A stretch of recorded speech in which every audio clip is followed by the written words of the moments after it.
The Bulgarian-Serbian Wars of 917 to 924 were a series of conflicts fought between the Bulgarian Empire and the Principality of Serbia as a part of the Greater Byzantine-Bulgarian War of 913 to 927.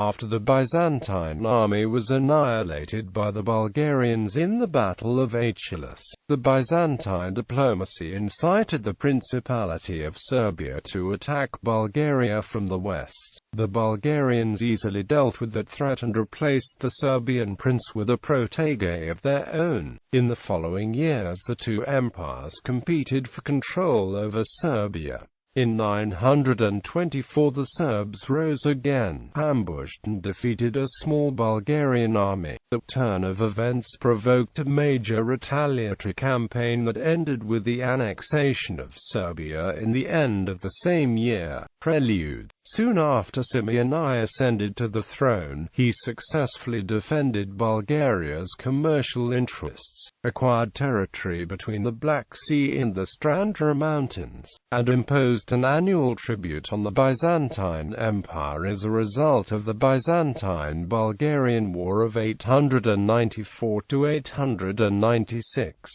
The outcome of the war confirmed the Bulgarian domination on the Balkans but also exposed the country's vulnerability to foreign intervention under the influence of the Byzantine diplomacy. As soon as the peace with Byzantium had been signed, Simeon I sought to secure the Bulgarian positions in the Western Balkans. After the death of Prince Mutimir, several members of the ruling dynasty fought for the throne of the Principality of Serbia. In 892 Peter Gojniković established himself as a prince. In 897 Simeon I agreed to recognize Peter and put him under his protection, resulting in a 20-year period of peace and stability to the west. However, Peter was not content with his subordinate position and sought ways to achieve independence. After almost 2 decades of peace between Bulgaria and the Byzantine Empire, the Byzantine Emperor Alexander provoked a conflict with Bulgaria in 913.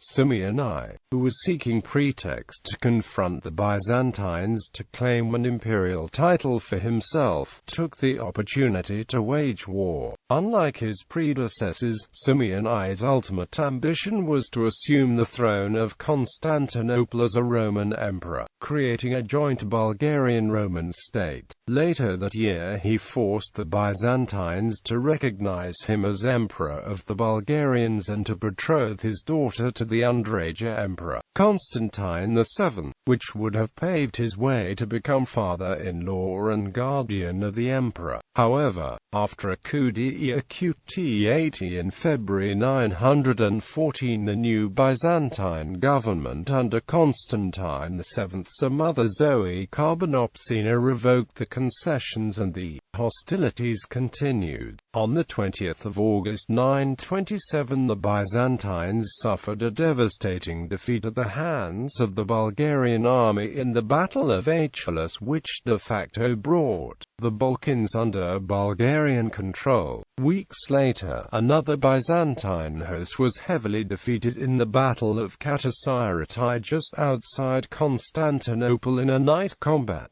Wars. Shortly before the Battle of Achelous, the Byzantines had tried to create a wide anti-Bulgarian coalition. As part of their efforts, the strategos of Dyrrhachium Leo Rabdouchos was instructed to negotiate with the Serbian prince Peter Gojniković, who was a Bulgarian vassal. Peter Gojniković responded positively, but the court in Preslav was warned about the negotiations by Prince Michael of Zahumlia, a loyal ally of Bulgaria, and Simeon I was able to prevent an immediate Serb attack. Following the victories in 917, the way to Constantinople lay open, but Simeon I decided to deal with Prince Peter Gojniković before advancing further against the Byzantines. An army was dispatched under the command of Theodore Sigrica and Mame. The two persuaded Peter Gojniković to meet them, seized him and sent his to capital Preslav, where he died in prison. The Bulgarians replaced Peter with Pavle Branovich, a grandson of Prince Mutimir, who had long lived in Preslav. Thus, Serbia was turned into a puppet state until 921.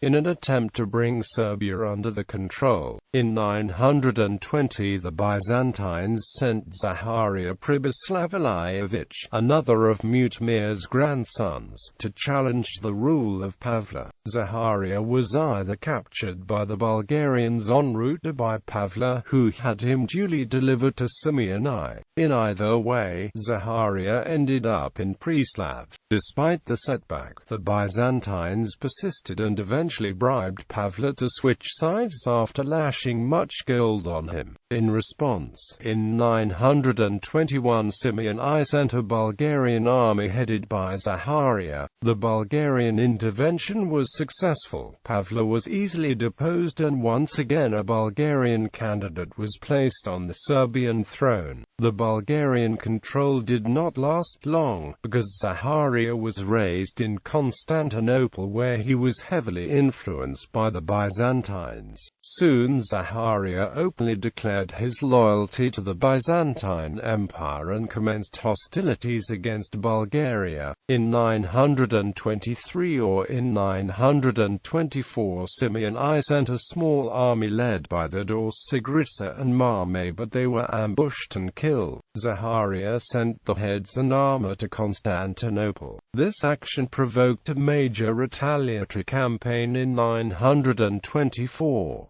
A large Bulgarian force was dispatched, accompanied by a new candidate, Kaslav, who was born in Preslav to a Bulgarian mother.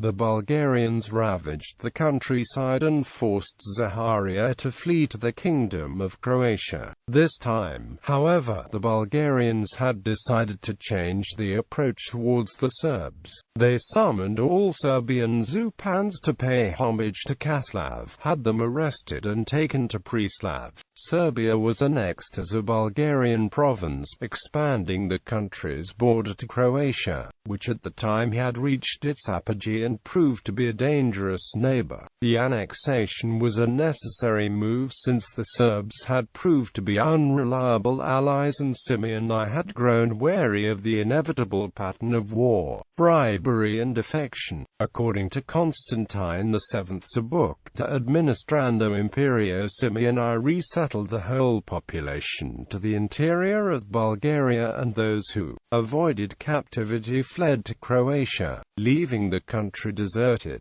Aftermath: the Bulgarian advance in the Western Balkans were checked by the Croats, who defeated a Bulgarian army in 926. Similarly to the case of Serbia, Croatia was invaded in the context of the Byzantine-Bulgarian conflict. Because King Tomislav was a Byzantine ally and harbored enemies of Bulgaria. After the death of Simeon I on the 27th of May 927, his son and successor Peter I concluded a favorable peace treaty with the Byzantines, securing recognition of the imperial title of the Bulgarian rulers, an independent Bulgarian patriarchate and an annual tribute. Despite this diplomatic success and the end of the 14-year-long conflict, the beginning of Peter I's reign was plagued by internal instability. The young monarch faced two consecutive revolts by his brothers Ivan and Michael. The Serbian Prince Kaslav took advantage of Peter I's internal problems. In 928 and 931 he managed to escape from Preslav and to assert Serbia's independence from Bulgaria under Byzantine overlordship. With Byzantine financial and diplomatic support he managed to repopulate and reorganize the country.